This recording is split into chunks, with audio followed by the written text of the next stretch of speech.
Okay, so get this right. We're talking melting glaciers, mega tsunamis, and an earthquake that shook the Earth for like 9 days straight. Buckle up, because in this deep dive, we're heading to Greenland, September 2023. Oh yeah, this is a wild one. Scientists were baffled. Totally. They're looking at this stack of news articles, scratching their heads, and it all starts with this crazy signal, right? Earthquake monitors pick it up. Imagine you're a seismologist just doing your thing, and bam, this weird reading just pops up. And it wasn't your usual earthquake signal either. No way. This was different. This was like a single steady note just humming along days on end, the same frequency every 90 seconds. They even called it a USO. A USO. Yeah, an unidentified seismic object. That's how strange this was. Catchy. Right. It's like, what is going on? I mean, earthquakes don't usually sound like a broken record. Definitely not. That's not how they roll. Typical earthquakes, they release energy across a whole bunch of frequencies. Which is why they sound like, well, like a rumble. Really, exactly. Chaotic. This was what we call monochromatic, like a single pure tone, like on a musical instrument. And that was a big clue, right? Huge. It meant that something totally different was happening. And the weirdest part, this hum, it just wouldn't stop. 9 days straight. Some scientists actually thought their equipment was broken. That's how unprecedented this was. Can you blame them?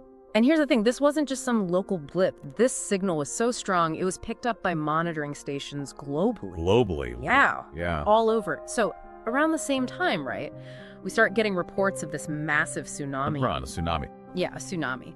In this remote fjord in eastern Greenland, a place called Dixon Fjord. Okay, but when you say massive...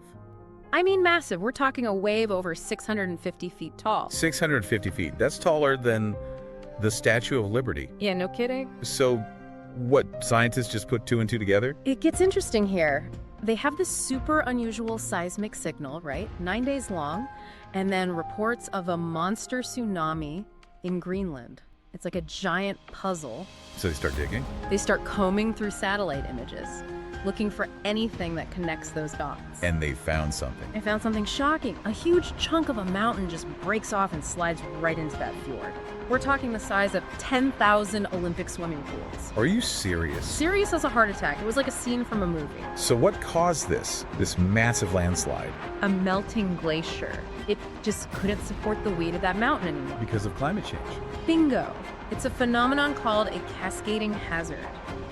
Think of a glacier like a big ice dam holding back a mountain of rock and ice. Okay, I'm with you. And as temperatures rise, that glacier starts to melt. It thins, gets weaker. Eventually, it can't hold on anymore. And boom, everything collapses. Exactly. So we have that glacier melt, right? Cascading hazard. Leads to the landslide, which then triggers this monster tsunami. One thing leads to another. Okay, so we have a giant wave. That makes sense. But what about that earthquake signal, that weird hum? Well, that's where things get even more interesting. Most tsunamis out in the open ocean, they die down pretty fast. They spread out, lose energy. This one was different. Different how? Dixon Fjord. It's this long, narrow inlet surrounded by these steep cliffs. So that wave, it gets trapped. It's like when you splash around in the bathtub. The water sloshes back and forth. Right. That sloshing, that's a type of wave motion. It's called a seisha. A seisha. So the tsunami in Dixon Fjord caused a seisha. A massive one. We're talking about a 650-foot wave, remember? And the fjord is so narrow, it took forever for that energy to go away. So it just kept sloshing. For days. Instead of calming down like a normal tsunami, this wave just keeps going back and forth, back and forth. And that's what caused that weird signal. That rhythmic sloshing, that seisha, was so powerful that it created the signal that instruments picked up all over the world. The Earth itself was vibrating because of this trapped wave in Greenland, sloshing for 9 days straight. Wow, I've never heard of a seisha lasting that long. Before this, nobody had. Scientists had no idea it was even possible. Totally changed our understanding. This wasn't just a tsunami. It was like a 9-day-long earthquake. Triggered by a melting glacier. You got it! And it sent shockwaves literally through the scientific community. So before the break, we were talking about this mega tsunami shaking the Earth for 9 days. Triggered by that melting glacier in Greenland. It's crazy. And here's the thing, this wasn't just some like freak occurrence.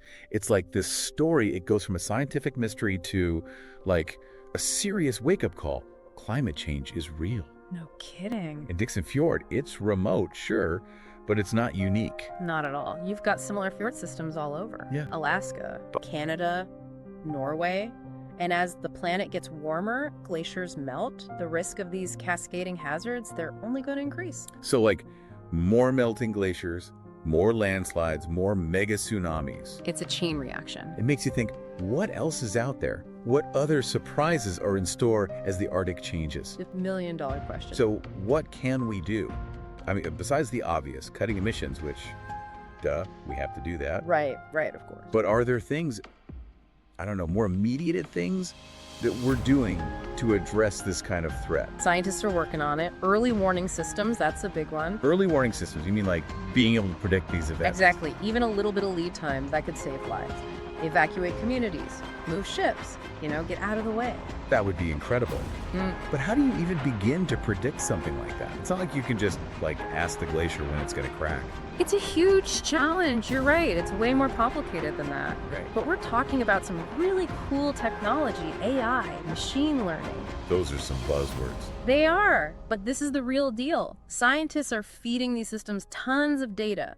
Satellites, sensors, climate models. To try and predict when a glacier might cause a tsunami. We're talking about a global network of super smart sensors constantly watching the planet for trouble. So like something out of a movie. Except this time, it's real life. Wow. So it's all about fancy technology then? Not just that, another big piece of this is traditional knowledge. Traditional knowledge. From indigenous communities. These are the people who have lived in these regions for centuries. They've seen firsthand how the environment is changing. That makes sense. They would know things that we don't. Absolutely. And their observations, their practices, they can be invaluable. So it's like combining that ancient wisdom with the cutting edge. Exactly. This event, as crazy as it was, it's pushed the scientific community to really rethink how we understand these hazards and how we prepare for them. We can't just sit around and wait for the next mega tsunami. Exactly. We have to be proactive. We have to use this knowledge, this technology, to actually do something.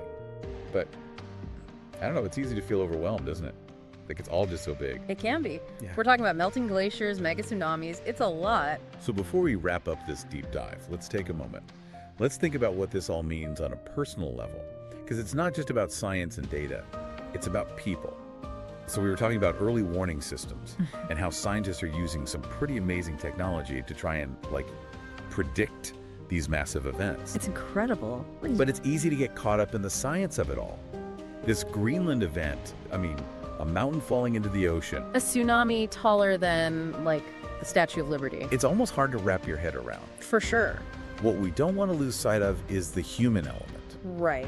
Yeah. This wasn't just a statistic. This was something that people actually experienced. And thankfully, nobody died. I know. It's remarkable considering how big this event was. But it definitely had an impact.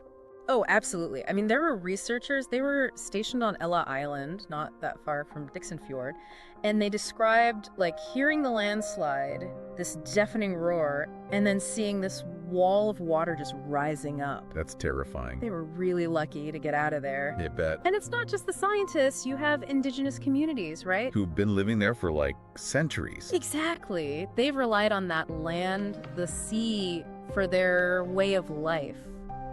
For generations. So to see it change like that. It's a big deal. It really makes you think about the human cost of climate change. It's not some abstract idea, that's for sure. Nope. It's happening right now. It also makes you realize how important those indigenous communities are. Oh, without a doubt. Their knowledge, their history, we need to be listening to that. Because they understand things that we don't. Right. Exactly. They've seen firsthand how the environment is changing, and they know what's at stake. So this Greenland event, it was like a giant wake-up call. For all of us. It can feel overwhelming. What can we even do in the face of all this? Melting glaciers, mega tsunamis. It's a lot. But we can't just give up, right? Absolutely not. We have the knowledge, we have the technology, we have to do something. Maybe that's the takeaway here.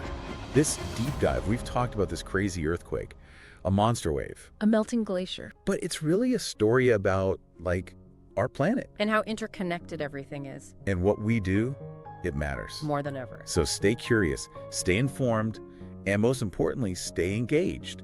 Because what happens in Greenland, what happens in the Arctic, it affects all of us. This is a global issue. This has been The Deep Dive.